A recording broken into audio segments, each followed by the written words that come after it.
नाजरीन, माह अगस्त जा रहा है।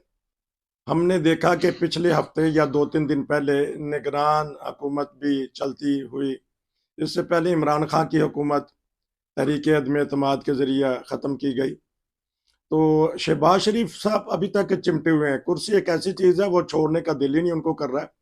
अगर कोई ऐसा मुहज़्ज़ब मुल्क होता है तो लाजमी तौर पे वो कहते हैं, लें जी, मेरी जो ज़िम्मेदारी थी मैंने अदा कर दी है। अब निगरान जाने या अवाम जाने जिसको वो चुनेंगे, और मैं बाइज़्ज़त तौर पे सुरख रूह होके जाना चाहता हूँ। लेकिन कहने वाले कहते हैं कि वो 14 अगस्त का झंडा लहराना चाहते हैं। तो और इसके बाद सुप्रीम कोर्ट भी इन एक्शन है। तो सुप्रीम कोर्ट के मामले आए तो सरदार खिजर महमूद साहब से बढ़कर कौन जानता है, हाई कोर्ट के एडवोकेट हैं जी। अस्सलाम वालेकुम जी, वालेकुम अस्सलाम रहमतुल्लाहि व बरकातुहू। एक दो चीज बताइए, बड़ी बारीक बीनी से हमें पता नहीं लगता।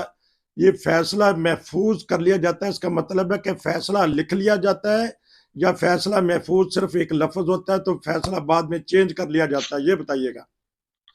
नहीं, इसका ये तरीकाकार होता है कि जब वकील बहस कर लेते हैं तो बाज़ औक़ात जजेस जो है शॉर्ट ऑर्डर जो है वो लिखवा देते हैं। अगर ना हो तो फैसला जो जजमेंट रिजर्व की जाती है, तो रिजर्व का ही होता है कि वो सारे उनके पास एविडेंस आ चुके होते हैं। तो जब जजेस को टाइम मिलेगा तो वो जजेस जो हैं वो बाज़ इमीडिएट मैटर होते हैं, उनको तो उसी टाइम वो उनको उसका बेल है कोई ऐसा कि सस्पेंशन और सेंटेंस है तो वो तो आगे करते हैं जी। अच्छा, तो उसके बाद अगर वो उसका क्या नाम है, जिस तरह के इस तरह के मैटर जो होते हैं फिर उनका क्या नाम है वो करते ये हैं कि फिर बाज का देखें आप हमारे यहाँ तो 2019 की भी जजमेंट जो है रिजर्व में अभी तक उनका नहीं फैसला आया है। तो इसलिए बाज का जो है वो जजेस भी डिले करते हैं और हालात का देखते हैं। स्पेशली इस केस में वैसे बादी नजर लगता है ये उन्होंने हालात का इंतजार किया है कि चूंकि ये एक केस था जिसपे जंगीरतीन को और फायदा पहुंचना था, उसको नवासी को फायदा पहुंचना था, तो उन्होंने जजमेंट रिजर्व किया। अगर जजमेंट टाइम से अनाउंस कर देते तो उसके बाद वो उनके पास ये था कि क्या नाम है यकीनन वो दोबारा पार्लियामेंट के अंदर जाकर कानून साजी करते कोई, तो उन्होंने उस टाइम जजमेंट अनाउंस किया जब उसको क्या नाम है जब हुकूमत जा चुकी थी तब उन्होंने अनाउंस किया। अच्छा, तो ये इतनी राजदारी जजेस ने दिखाई तो बाहर ही निकली बात। अगर इन्होंने लिख के भी रखा था तो उन्होंने इंतजार किया कि निगरान हुकूमत जाएगी, जिस तरह आपने निशानदेही की कि इनको खतरा था कि दोबारा कोई कानून ना पास कर लें। तो अब क्या देखते हैं कि हमारी सुप्रीम कोर्ट बटी हुई आपस में? जी, सुप्रीम कोर्ट तो बटी हुई थी पहले से। अच्छा। ये तो इसमें कोई दो बातें नहीं है, सुप्रीम कोर्ट पहले से बटी हुई थी। अब तो आजम थोड़ा सा बदली इसलिए हो गया है कि उसका जब से आ गई है पेशावर से नई जो जज जो है वो आई हैं सुप्रीम कोर्ट में, तो उस टाइम से जो है उसका क्या नाम है उसके बाद फिर वो रेशो तब्दील हो गई है। ठीक, तो क्या फिर देख रहे हैं ये इस जजमेंट का नवाज शरीफ को फायदा होगा, नुकसान होगा, या वैसे ही है ये? सारे तो नुकसान ही हो गया, इसलिए कि उनको जो उनको अपील का हक मिलना था तो जी वो उनको नुकसान हुआ। नवाज शरीफ साहब को नुकसान हो गया इससे। तो अगर जब दोबारा कोई नए चीफ बेसिकली इस कानून में जो कानून तो ठीक था, कानून तो कर किया जा सकता था, लेकिन वो पर्सन स्पेसिफिक था तो शायद इसी ग्राउंड पर उन्होंने आया है। अच्छा, लेकिन ये है कि दोबारा रिव्यू में जा सकते हैं कोई ना कोई फ्री कैन? जी जी नहीं, अभी नहीं जा सकता। अभी तो सुप्रीम कोर्ट ने आ चुका है। दूसरा ये है कि वो इन्होंने कहा था कि जो ज्यादा जजेस को सुने तो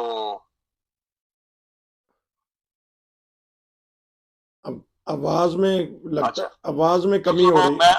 जी जी वो उनमें क्या नाम है रिव्यू जो इस पे किया गया था कि ज्यादा जजेस बैठेंगे और वकील बदली हो सकते हैं, उन्होंने कल कहा कि नहीं बदली हो सकते हैं। अच्छा, तो ये अब ये बताइएगा, ये तो आपने सुप्रीम कोर्ट का हाल बता दिया कि इस तरह के मामले हुए हैं, तो आप कैसे 15 महीने का जो इनका टर्म गुजरी कैसे देखते हैं हुकूमत का?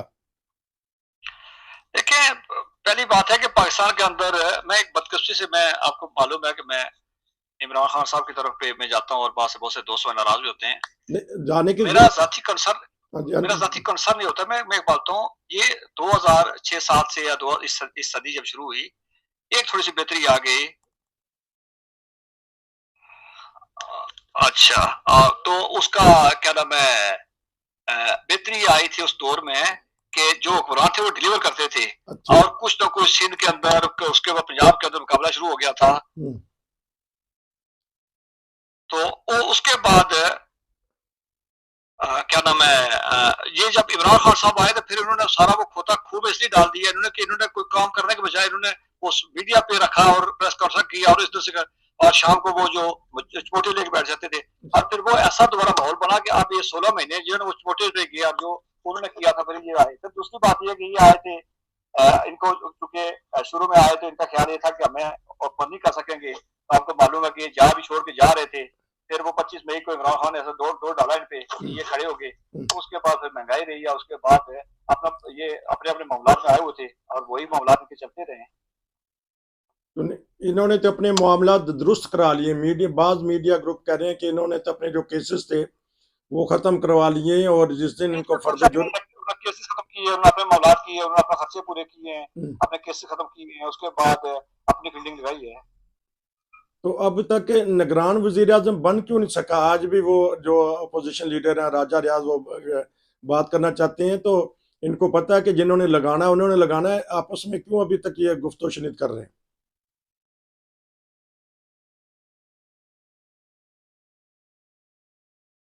क्या कह रहे हैं?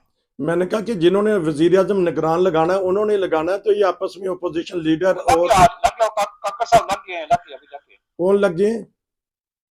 काकड़ साहब है, मुझे पूरा नाम अभी चूंकि अभी खबरें जब आपने कॉल की तब आया था। अच्छा, काकड़ साहब का अपॉइंटमेंट हो गई। चलो ये भी एक हमारे तबसरे के दौरान ब्रेकिंग न्यूज आ गई है कि हम शुक्र है कि निगरान वजीर आजम बन चुके हैं, लग गए हैं। देखते हैं कि वो अब किस तरह करेंगे। तो इसका मतलब ये जो शहबाज शरीफ साहब हैं ये 14 अगस्त का झंडा लहरा सकेंगे? जी नहीं, अब नहीं, मुमकिन नहीं है, इसलिए कि वो अपॉइंटमेंट हो जानी है। तो वो अपॉइंटमेंट हो जानी अब नहीं, अब मुश्किल है।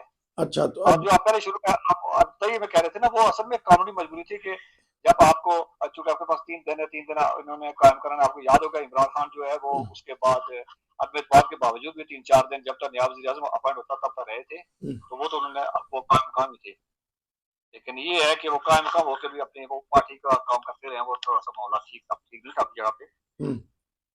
हाँ, तो क्योंकि वो इंटरव्यू भी देते रहे हैं और उनकी जो तान टूटती है मुखालफिन पे या शुरू भी मुखालफिन पे होता है। अच्छा, ये बताइएगा कि इमरान खान के केस के बारे में आप क्या देख रहे हैं? और कल बहुत ही अफसोसनाक वाकया हुआ कि एक जो उनके वकील हैं उनके बहनोई को बेदर्दी से कत्ल कर दिया गया अगवा के बाद। वो वकील साहब ने कहा कि वो इसके साथ उसको नक्की नहीं किया जा सकता। वैसे सोशल मीडिया खबरें ये चल रही थी, तो वो उन्होंने उस पर कहा कि इसको आप नहीं कर सकते हैं। लेकिन ये है कि इमरान खान पे हालात टफ रहेंगे। मैंने कहा था, पहले भी कहा था हमने कि इमरान खान को जेलों की सैर करवाई जाएगी और उसके बाद केसेस जो बनते रहेंगे और इमरान खान के खिलाफ जो है एक केस से भरी होंगी, दूसरा केस आ जाएगा, दूसरे से भरी होंगी, तीसरा आ जाएगा और लंबा काम चलना है। अब जो काकड़ साहब आए हैं उसके बाद अभी एक नई बहस शुरू होगी कल से कि इलेक्शन कब होंगे। चूंकि ये इनका जो है जब इनका हमारे पास प्रोफाइल आएगा, लोग देखेंगे तो तब समझ आएगी कि ये इस्टेब्लिशमेंट के लिए कितने कारगर होंगे और ये निगरान हुकूमत को चलाने कितने आयल होंगे। अगर निगरान हुकूमत लंबी चलने वाली हुई तो फिर तो नहीं। तो इनको फिर कुछ रिलीफ से फ़ायदा उठा लेंगे, क्योंकि बाज़ दफ़ा फिर बाहर की हुकूमतें और मौजूदा पाकिस्तान के हालात होते हैं उसमें कह दिया जाता है सरबराहों को कि आप मुल्क से चले जाएं, बाइज़्ज़त तौर पे हम कुछ करेंगे, जिस तरह होता आया है। तो क्या इमरान खान साहब इससे फ़ायदा उठाएंगे? जी जी बिल्कुल उसका उठाएंगे, लेकिन इमरान खान साहब के अपने मामला केसेस वाले मामले ना, तो उसके बाद ही कुछ अंदाजा होगा कि इमरान खान साहब केसेस किस तरह बर्दश्त में होते हैं। आने वाला वक्त इमरान खान साहब देखे ना, इमरान खान साहब पंजाब के अंदर जब मौसम नकवी है उसे बहुत टफ टाइम दिया इनको, और यहाँ जो आएगी तो वो सारा बलोचिस्तान से अगर तो वो बलोचिस्तान वाला जो भी है वो क्या नाम है उसको, वो एस्टेब्लिशमेंट का आदमी होगा और एस्टेब्लिशमेंट के लोग आते हैं, ज्यादातर आते हैं जी। तो उसमें तो मुश्किल हो जाएगा इमरान साहब के लिए। और भी नहीं तो इनको अगर कह दिया जाए कि ये अब सियासत छोड़ दें, मुल्क से चले जाएं कल, ताकि मुल्क में कुछ ना कुछ काम हो सके, तो इससे ये मेरा मतलब है फ़ायदा उठा लेंगे। नहीं, ये मुश्किल है, आप कुछ कहा नहीं जा सकता, इसलिए कि आने वाले वक्त का कुछ पता नहीं है कि इमरान खान साहब अगर छोड़ के जाएंगे तो पार्टी पीछे नहीं है हाँ जी।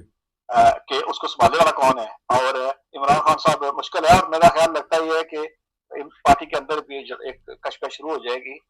मैंने उसमें भी कहा था कि वकीलों के बहुत सारे मामलात होते हैं, उसके बाद पार्टी के अंदर जो बड़ी बड़ी एटीएमसी वो चली जा चुकी हैं, जो लोग जो है वफादार थे वो जा चुके हैं, अब वो छोटे मोटे लोग हैं। उसके बाद जो बुशरा बीबी है उनके दरमियान और उनके शाह महमूद कुरैशी के दरमियान इख्तिलाफ भी पैदा होंगे, और इस तरह के तो पार्टी के अंदर जो सियासत होगी, इमरान खान की गैर मौजूदगी उसको कंट्रोल करना मुश्किल हो जाएगा। नाजरीन, ये थे हमारे सरदार खिजर महमूद साहब, सुप्रीम कोर्ट का जो फैसला उसके ऊपर बात कर रहे थे। निगरान वजीर आजम तो आ गए हैं, ये तो उसके ऊपर बात कर रहे थे। और जो इमरान खान का मुस्तकबिल है उसके बारे में बता रहे थे कि पार्टी में ख़तरा होता है ऐसे हालात में आपस में टकराव हो जाए। आपका बहुत शुक्रिया, फिर इंशाल्लाह आपसे बात होगी। नसीर को इजाज़त दीजिए। अस्सलाम वालेकुम।